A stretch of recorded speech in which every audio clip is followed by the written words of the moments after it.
Olá pessoal, hoje iremos mostrar como funciona para fazer o controle do CMV dentro do RP da Software Restaurantes. Então o primeiro passo é fazer a entrada das compras. Então eu vou vir aqui em compras, vou clicar aqui em adicionar, posso fazer a importação aqui do XML, né? Então venho aqui em buscar, vou buscar aqui um arquivo XML só para fazer um teste.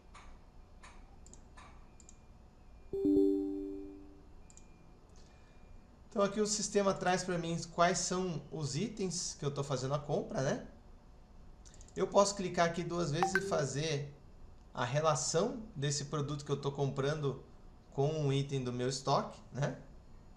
Então tudo isso a gente mostra dentro da entrada de mercadoria por XML, né? Eu vou vir aqui agora e vou consultar aqui uma ordem de compra para que fique mais claro a visualização. Então vou dar um pesquisar aqui. Entro aqui nesse item, então ele pegou lá para mim o pão fatiado. Eu vou pegar um outro item aqui, por exemplo, esse aqui. Então aqui eu tenho lá a Cel, galho poró de um fornecedor. Eu vou vir aqui agora em cadastros, almoxarifado, ingredientes. Vou pesquisar, por exemplo, um desses ingredientes aqui, o alho poró. Então eu tenho aqui o alho poró de maço, que é esse item que está aqui. Aí eu indico se esse material compõe o CMV sim ou não. Esse controle serve para eu indicar quais são os ingredientes que vão fazer parte do controle do CMV, né? Quais são os itens, por exemplo, que não vão fazer parte? Por exemplo, os itens que eu compro para embalagens ou eventualmente detergente, itens que fazem parte ali da minha produção, mas que não são diretos para fazer os alimentos, né? Então são esses os itens que eu vou marcar não compõem CMV, certo? Aí a base toda do CMV na parte das compras é a fazer as entradas de mercadorias. Eu vou vir aqui agora em resumos, DRE, que é onde a gente consegue ver o CMV. E eu tenho aqui a opção de configurar o relatório. Então como que funciona? Aqui eu configuro quais são as contas que eu quero que entre dentro das minhas despesas variáveis, despesas operacionais fixas, não operacionais, receitas não operacionais, deduções e impostos. Então por aqui é que eu defino quais são os itens que vão entrar dentro do meu DRE. E é importante salientar que todas as ordens de compra, por exemplo, vamos pegar um exemplo dessa compra aqui, ó. Então eu clico aqui nesse vermelhinho, né, para ver o financeiro. Então essa conta compra de mercadorias, eu não preciso jogar ela dentro dos meus variáveis, porque já vão entrar as compras automaticamente. Então, vou jogar aqui dentro do meu DRE apenas os itens que vão fazer parte do meu DRE na parte financeira, né? Então aqui eu venho e escolho, por exemplo, qual é o mês de referência. Então eu vou vir aqui agora e vou visualizar o relatório. Então eu venho em filtros, vou escolher aqui, por exemplo, o período mês 3, que vai justamente trazer para a gente aquela compra ali. Então aqui ele me trouxe o meu DRE, né? Então ele traz para mim as vendas que eu tive no mês, né? Então o total de vendas, quanto que teve de receita não operacional. Então aqui, como eu tive nos outros meses alguns valores, ele mostra. Se eu tive delivery, né? Os descontos concedidos, as cortesias, os impostos que são lançados dentro do nosso financeiro. Então aqui eu vou ter toda a receita bruta, eu tenho a receita líquida aqui, né, que vai tirar os impostos e deduções.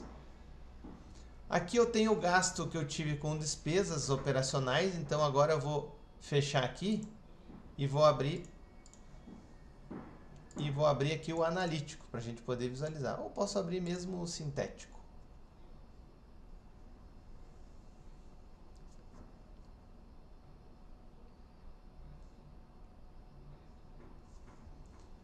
Então aqui dentro do sintético, ó, nós vamos ver que ele mostra aqui, por exemplo, por classificações.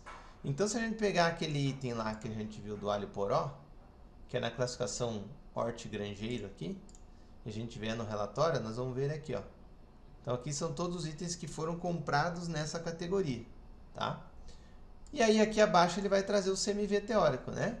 Que, claro, obviamente, com base através das nossas vendas. Então aqui eu tenho CMV teórico, aqui eu tenho percentual. Então esse percentual que é o ideal e o tão perseguido, claro, esse percentual ele vai variar de cada setor, né, de cada modelo. Então os clientes que são buffet tem um, os clientes que são restaurante japonês tem outro e assim por diante. Mas interessante você separar e entender que as classificações que nós vemos aqui, água, aves, bomboniere, bovinos, por exemplo, são essas classificações que estão aqui dentro dos ingredientes, certo? É os ingredientes que a gente faz as compras e é com eles que a gente faz a base para poder ter o CMV. E aqui no DRE ainda tem outras informações, né? Despesas fixas, administrativa, pessoal. Aqui também são os grupos, né, pessoal? Então, por exemplo, aqui, ó, se a gente vier aqui na configuração do nosso relatório, nas despesas fixas, aqui estão as contas, né? Então, essas contas fazem parte desses grupos que a gente visualizou aqui, despesa administrativa e com pessoal. Então, ele vai trazer aqui. Então, o sistema ele traz as informações do mês atual e sempre do mês anterior e do ano anterior do mesmo período, né? Então, ele vai fazer essa base também. E aí, dentro da nossa plataforma web, também é possível visualizar o CMV. Vindo aqui ó, em indicadores, vindo aqui ó, em relatórios CMV. Então por aqui, obviamente, ele não vai sair como o DRE, que tem um intuito também financeiro e gerencial, né? Aqui a gente vai ver direto o CMV. Então aqui ele traz para a gente lá qual que é o nosso CMV, né? Então uma visualização fácil e rápida e que pode ser, se eu mostrar aqui para vocês, é uma visualização que pode ser vista também do celular, por exemplo. Então, se eu diminuir aqui a visualização dele lá no celular, eu vou conseguir enxergar também qual que é o CMV, né? Então, isso é bastante interessante. Certo, pessoal? Então é isso. Obrigado e até o próximo vídeo.